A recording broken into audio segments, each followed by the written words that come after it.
Madame la Présidente, Messieurs les ministres, chers collègues, de toute façon, le budget 2025 était impossible.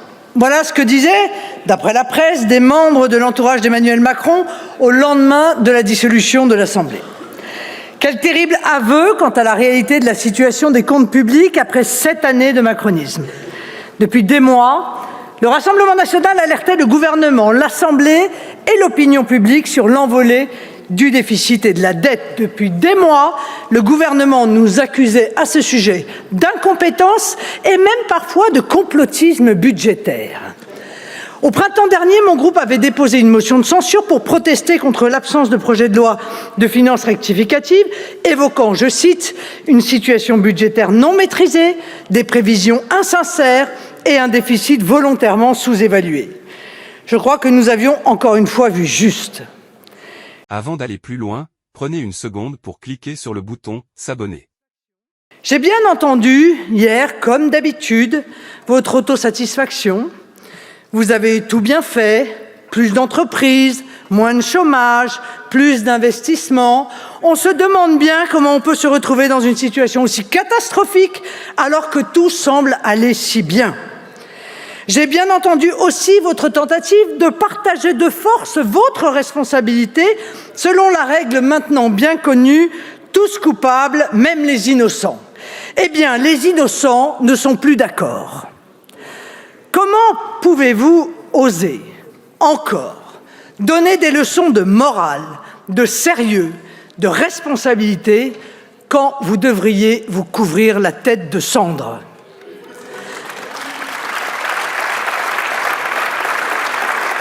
La réalité éclate aujourd'hui aux yeux de tous. Dans une irresponsable fuite en avant, faite de dépenses inefficaces et non financées, le gouvernement a démonétisé la parole de la France, qui s'endette désormais à des conditions moins favorables que l'Espagne ou la Grèce. La commission d'enquête parlementaire, initiée par le groupe d'Éric Ciotti et désormais reprise par la commission des finances, mettra à jour, nous l'espérons, cette stratégie organisée de dissimulation particulièrement grave, puisqu'elle a, quel heureux hasard, donné aux Français une image faussée de la situation des comptes publics en période électorale. Emmanuel Macron aurait-il ajouté à l'indignité de son alliance systématique avec Jean-Luc Mélenchon le goût immodéré de la gauche pour le clientélisme électoral et la politique d'échec plutôt que des idées? La commission d'enquête le dira. Nous sommes donc saisis aujourd'hui du premier budget post-élection. Permettez-moi de constater que manifestement le message envoyé par les Français lors des élections européennes et législatives ne semble pas avoir été entendu, tant ce budget apparaît comme la continuité des budgets précédents. Où est le changement politique? En réalité, ce budget apparaît plus que jamais comme celui d'un gouvernement acculé, un gouvernement qui fait le choix paresseux du rabot et de l'impôt. Vous évoquez, Monsieur le ministre, une dépense maîtrisée. Je ne vois dans votre texte aucune économie structurelle. Et plus grave, sur des questions aussi symboliques que contestées par les Français, je pense par exemple à l'immigration ou à la contribution de la France à l'Union européenne, vous laissez filer la dépense. Le Haut Conseil des finances publiques souligne d'ailleurs qu'avec une hausse des dépenses supérieure à l'inflation, vous ne baissez nullement la dépense publique. Vous avez évoqué ensuite un effort juste, reprenant un engagement du Premier ministre Michel Barnier. Où est la justice quand vous mettez à contribution de manière indifférenciée tous les retraités? Où est la justice quand vous alourdissez le coût du travail de toutes les entreprises sans même aucune étude d'impact? Où est la justice quand les taxes contre les rentes ou la spéculation sont tellement alambiquées qu'elles ne rapportent aucune ressource supplémentaire? Enfin, vous évoquez une France souveraine. Alors là, pour le coup, c'est osé, tant ce concept vous est étranger. Un seul exemple, votre obstination à appliquer les règles absurdes du marché de l'électricité qui neutralise l'avantage compétitif qu'avait la France dans le domaine de l'énergie démontre le contraire de toute volonté de souveraineté. En clair, le budget que vous présentez cet après-midi, ne résoudra aucune crise que traverse notre pays, mais au contraire risque d'avoir non seulement, comme le souligne l'OFCE, des effets récessifs, mais aussi de donner de l'eau au moulin des institutions européennes qui, je le rappelle, ont placé notre pays en procédure de déficit excessif et qui, si ça continue, vont finir par prendre la main sur notre budget, mais peut-être est-ce in fine votre espoir secret. Comme j'aime à le rappeler, un budget, et à l'aune de celui que l'on discute aujourd'hui, cela me paraît nécessaire, un budget est la traduction financière d'une politique. Alors, dans ce contexte de crise budgétaire et institutionnelle, nous proposons, nous, un contre-budget traduisant 5 choix politiques clairs. Celui de rendre du pouvoir d'achat aux Français, celui de défendre les entrepreneurs, celui de lutter contre les rentes, la spéculation et la fraude, celui de dégraisser l'État et le recentrer sur ses missions régaliennes, celui de stopper les dépenses contraires à la volonté populaire. Ce contre-budget chiffré dans le détail permettrait de rendre 23 milliards d'euros de pouvoir d'achat à nos compatriotes à travers l'indexation garantie des pensions, la baisse structurelle de la TVA sur l'énergie à 5,5% ou encore l'annulation de votre hausse scandaleuse des assises sur l'électricité. Ce contre-budget permettrait de rendre plus de 5 milliards à nos entreprises en supprimant le report de la baisse de la CVAE ou le reprofilage des allègements de charges qui pèsent lourdement sur nos TPE-PME.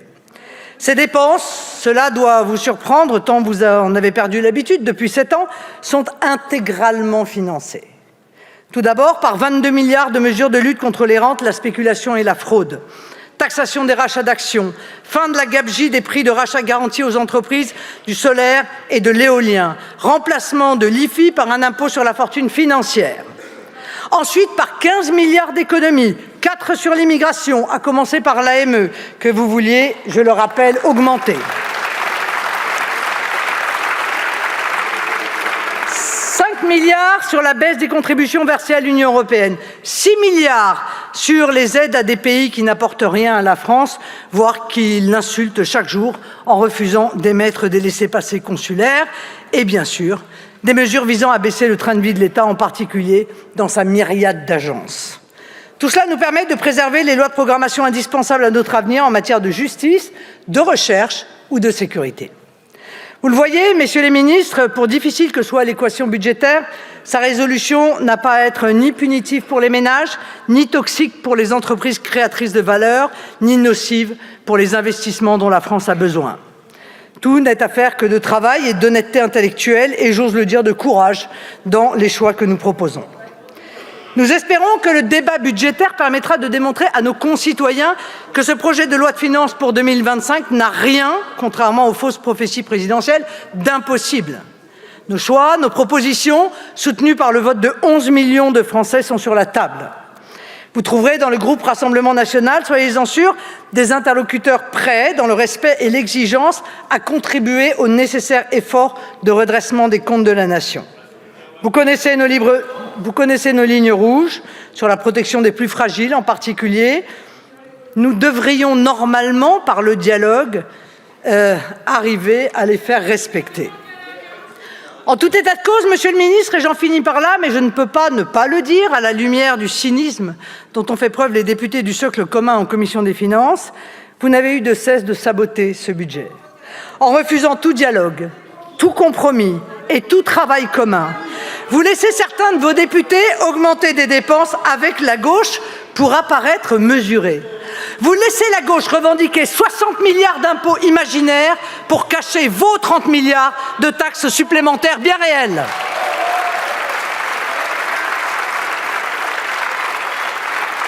Vous pouvez tenter de tromper certains députés ici, mais ne croyez pas que vous tromperez les Français. Nos compatriotes comprennent ce qui se joue ici et qui y joue.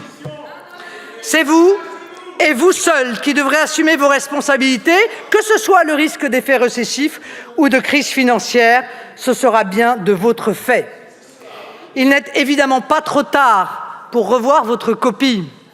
Et en tant que les gardiens vigilants de l'intérêt de la France et des Français, nous espérons vous en convaincre pour ne pas être obligés de vous y contraindre. Merci Madame la Présidente. Aujourd'hui, la vérité a éclaté au grand jour. Pendant que vous racontiez des histoires, la réalité, elle, vous échappait. Vous répétiez que tout allait bien, mais les comptes du pays ont aujourd'hui démenti chacune de vos affirmations. Ce n'est pas seulement une question de chiffres. C'est une question de confiance.